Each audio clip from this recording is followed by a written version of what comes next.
Aujourd'hui, la communauté haïtienne vivant aux États-Unis se trouve à un tournant décisif de son histoire récente, une période où chaque heure qui passe peut faire basculer le destin de centaines de milliers de personnes. Depuis des semaines, l'angoisse est palpable, les discussions se font à voix basse, les familles retiennent leur souffle, car une échéance approche, lourde de conséquences humaines, sociales et économiques.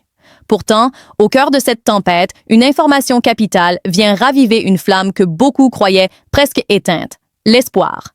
Pas un espoir naïf, pas une promesse vide, mais une possibilité réelle, concrète, issue du système judiciaire américain lui-même.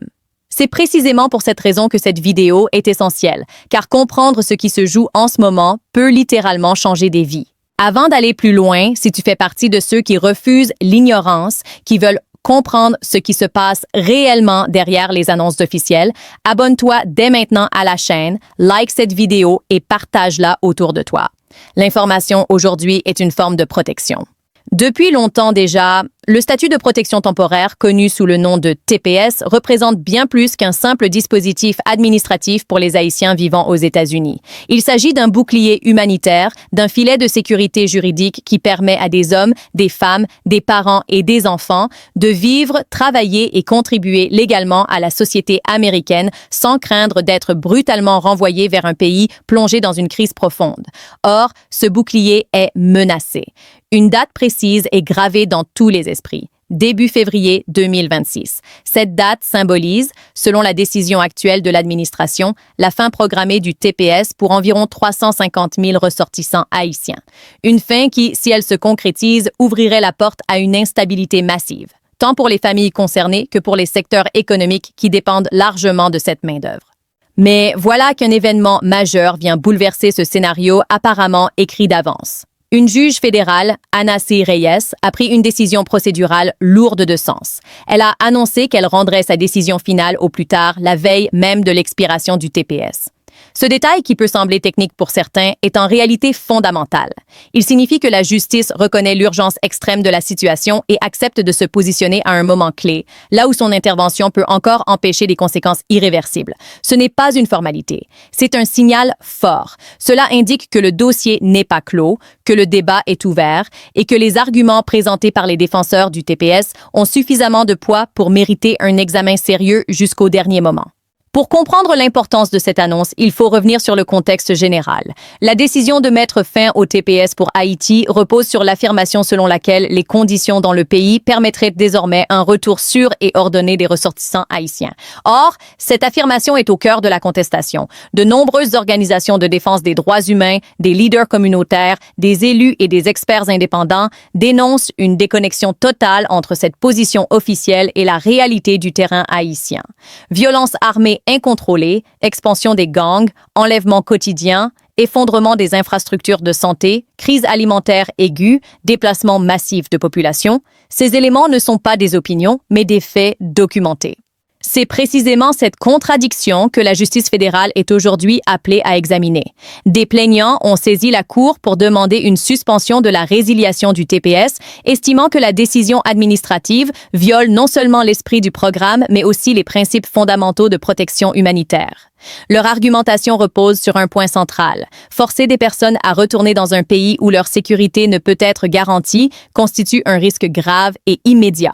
Et cette question n'est pas morale seulement, elle est juridique. Le TPS est encadré par la loi et sa suppression doit répondre à des critères stricts. Lors des audiences récentes, la juge Ana C. Reyes ne s'est pas contentée d'écouter passivement les deux parties. Elle a interrogé, recadré, demandé des précisions, cherché des preuves. Son attitude a révélé un certain scepticisme face aux affirmations du gouvernement. Elle a voulu comprendre comment il était possible d'affirmer que la situation haïtienne s'était suffisamment améliorée pour justifier la fin d'une protection accordée précisément en raison de conditions exceptionnelles. Ces échanges sont déterminants, car en droit américain, la posture d'un juge lors des audiences donne souvent des indications sur la solidité des arguments présentés. La décision attendue pourrait prendre la forme d'une injonction judiciaire. Concrètement, cela signifierait que la fin du TPS serait temporairement suspendue, le temps que le dossier soit examiné en profondeur. Une telle décision aurait un effet immédiat, maintien du droit au travail, protection contre l'expulsion, continuité de la vie quotidienne pour des centaines de milliers de familles. Ce ne serait pas une victoire définitive, mais un répit crucial, un temps gagné pour se battre, s'organiser et défendre ses droits. À l'inverse, si la demande est rejetée, les conséquences seraient brutales. Dès la fin officielle du TPS, de nombreuses personnes basculeraient dans une zone grise juridique, perdant leur statut légal et s'exposant à des procédures d'expulsion. Les répercussions ne se limiteraient pas aux individus concernés. Des secteurs entiers de l'économie américaine, notamment la santé, les services à la personne, les transports et la logistique, seraient affectés. Plusieurs employeurs ont déjà exprimé leur inquiétude face à la perspective de perdre une main-d'œuvre expérimentée et essentielle. Ce moment est donc historique. Il ne s'agit pas simplement d'une bataille juridique, mais d'un test pour les valeurs humanitaires que les États-Unis revendiquent sur la scène internationale. La communauté haïtienne, souvent invisible dans les grands débats politiques, se retrouve aujourd'hui au centre d'une décision qui pourrait redéfinir son avenir collectif. C'est pourquoi rester informé est vital. Si tu es concerné de près ou de loin par le TPS, ou si tu crois simplement que la justice doit être fondée sur la réalité et non sur des discours déconnectés, reste connecté à cette chaîne, partage l'information et ne laisse personne décider dans le silence. La décision imminente de la juge fédérale, Ana C. Reyes, ne peut être comprise sans analyser les implications profondes qu'elle porte, bien au-delà du cadre strictement juridique. Ce qui se joue ici, c'est une confrontation directe entre une approche administrative froide et une réalité humaine complexe, douloureuse, parfois chaotique. Pour des centaines de milliers de Haïtiens vivant aux États-Unis, le TPS n'est pas une abstraction légale, c'est une condition de survie. Il garantit la stabilité nécessaire pour élever des enfants, poursuivre des études, bâtir des carrières et contribuer activement à la société qui les a accueillis. La fin brutale de ce statut ne serait pas simplement un changement de politique migratoire, mais un choc humain aux répercussions durables. La juge Reyes, en acceptant de statuer dans un calendrier aussi serré, envoie un message clair. Cette affaire mérite une attention maximale. Son rôle n'est pas de faire de la politique, mais d'évaluer si la loi a été correctement appliquée et si les décisions prises respectent les principes fondamentaux de justice et de rationalité. Or, les auditions ont mis en lumière une fracture inquiétante entre les déclarations officielles et les rapports indépendants décrivant la situation en Haïti. Cette fracture alimente le doute juridique, et le doute, en droit, profite souvent à la protection des droits fondamentaux. Au-delà du tribunal, cette affaire révèle aussi l'importance de la mobilisation communautaire. Les associations haïtiennes, les avocats spécialisés, les leaders religieux et les élus locaux ont joué un rôle déterminant pour porter cette question devant la justice. Leur action rappelle que les droits ne sont jamais acquis définitivement, mais qu'ils doivent être défendus en permanence. La visibilité médiatique, la pression de l'opinion publique et la diffusion d'informations fiables peuvent influencer le contexte dans lequel une décision judiciaire est rendue. Il est également essentiel de comprendre que, même en cas de décision favorable, le combat ne sera pas terminé. Une injonction ne règle pas le fond du problème, elle suspend temporairement ses effets. Cela ouvre une nouvelle phase, plus longue, plus technique, où les preuves, les expertises et les témoignages joueront un rôle central. Cette phase exigera discipline, patience et solidarité. Elle exigera aussi que les bénéficiaires du TPS évitent les pièges de la désinformation, consultent des sources crédibles et prennent des décisions éclairées concernant leur situation personnelle. Si, à l'inverse, la décision est défavorable, la communauté devra faire face à une période extrêmement difficile. Cela impliquera de chercher des alternatives légales, de renforcer les réseaux de soutien et de se préparer à des changements majeurs. Dans ce scénario, l'unité communautaire sera plus importante que jamais. L'histoire montre que les périodes de crise peuvent aussi être des moments de résistance et de transformation, à condition que l'information circule et que la solidarité l'emporte sur la peur.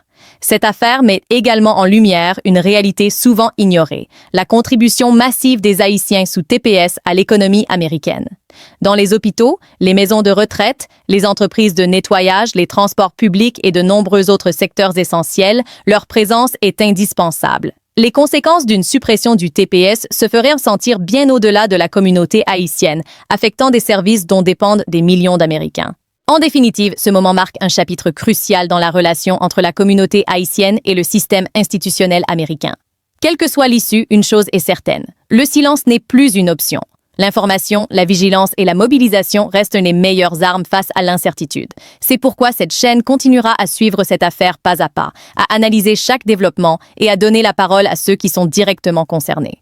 Abonne-toi, like cette vidéo, partage-la, car dans les jours et les heures à venir, chaque détail comptera. La vérité ne s'arrête pas ici, elle ne fait que commencer. Nous arrivons à la fin de cette analyse, mais en réalité, pour la communauté haïtienne, rien ne se termine ici. Au contraire, tout est en suspens. Ce moment que nous vivons est l'un de ces rares instants où l'histoire s'écrit en direct, où une décision prise dans une salle d'audience peut redessiner le futur de centaines de milliers de personnes. Derrière les termes juridiques, derrière les dates, derrière les communiqués officiels, il y a des vies humaines bien réelles. Des parents qui travaillent dur depuis des années, des enfants qui ne connaissent que les écoles américaines, des familles qui ont construit une stabilité fragile mais digne sur la base d'une protection que la loi elle-même avait reconnue comme nécessaire. Le TPS n'a jamais été un cadeau. Il a été accordé parce que le monde reconnaissait que retourner en Haïti représentait un danger réel. Aujourd'hui, prétendre que ce danger aurait disparu relève soit d'une ignorance grave, soit d'un choix politique assumé de fermer les yeux. Et c'est précisément cette contradiction que la justice fédérale est appelée à examiner. La juge Ana C. Reyes se trouve face à une responsabilité immense, celle de décider si la loi doit être appliquée mécaniquement ou si elle doit être interprétée à la lumière de la réalité humaine qu'elle est censée protéger. Quelle que soit l'issue, une chose est désormais claire. La communauté haïtienne n'est plus silencieuse. Elle n'est plus invisible. Elle s'est organisée, elle s'est mobilisée, elle a porté sa voix devant les tribunaux, dans les médias, dans l'espace public. Cette mobilisation ne garantit pas une victoire, mais elle garantit une chose essentielle. L'histoire ne pourra pas dire que les Haïtiens ont accepté leur sort sans se battre. Et dans un monde où trop souvent les décisions se prennent loin de ceux qui en subissent les conséquences, cette résistance est déjà une forme de dignité. Il est important de le dire avec honnêteté. L'attente est douloureuse. L'incertitude est épuisante psychologiquement. Vivre pendant des semaines, voire des mois, avec la peur de tout perdre du jour au lendemain est une épreuve que peu de gens peuvent comprendre s'ils ne l'ont pas vécue. Pourtant, c'est exactement ce que traversent aujourd'hui des centaines de milliers de familles. Et c'est pour cela que l'information est vitale. Pas les rumeurs, pas les messages alarmistes sur les réseaux sociaux, mais une information claire, vérifiée, expliqué, qui permet à chacun de comprendre sa situation et de prendre des décisions éclairées. Si la décision à venir est favorable, ce sera un soulagement immense, mais ce ne sera pas la fin du combat. Ce sera une pause, un répit, une opportunité de renforcer la défense juridique, de plaider sur le fond et de rappeler au monde que la crise haïtienne n'est ni imaginaire ni temporaire. Ce sera aussi une responsabilité, celle de ne pas retomber dans l'oubli, de ne pas baisser la garde, de continuer à exiger des solutions durables, humaines et justes. Et si la décision est défavorable, alors il faudra faire face à une réalité dure, sans panique mais sans naïveté. Il faudra s'organiser, se soutenir, explorer toutes les voies légales possibles, renforcer les réseaux communautaires et surtout refuser l'isolement. L'histoire montre que les communautés qui survivent aux tempêtes sont celles qui restent unies, informées et solidaires. La peur divise, mais la connaissance rassemble. Cette affaire dépasse largement le cadre haïtien. Elle pose une question fondamentale à la société américaine et au monde entier. Comment traite-t-on ceux qui ont fui le danger, qui ont travaillé honnêtement, qui ont contribué à l'économie et au tissu social? Les lois existent pour protéger, pas pour déshumaniser. Et lorsqu'une loi est appliquée sans tenir compte de ses conséquences humaines, il est du devoir de la justice de rétablir l'équilibre. C'est aussi pour cela que chacun a un rôle à jouer. Partager l'information, soutenir les médias indépendants, refuser la désinformation, parler autour de soi, interpeller les responsables politiques, tout cela compte. Chaque voix amplifie l'autre. Chaque geste, même petit, participe à créer un environnement où l'injustice ne peut pas s'installer dans le silence. À toi qui regardes cette vidéo, que tu sois directement concerné ou simplement solidaire, souviens-toi de ceci. Les droits ne sont jamais définitivement acquis. Ils se défendent, génération après génération. Aujourd'hui, c'est le TPS. Demain, ce sera autre chose. Mais la leçon reste la même. Sans vigilance, sans information, sans courage collectif, même les protections les plus fondamentales peuvent disparaître. Vérité. NU continuera à suivre cette affaire sans relâche. Nous continuerons à analyser, à expliquer, à donner la parole à ceux qu'on n'entend pas.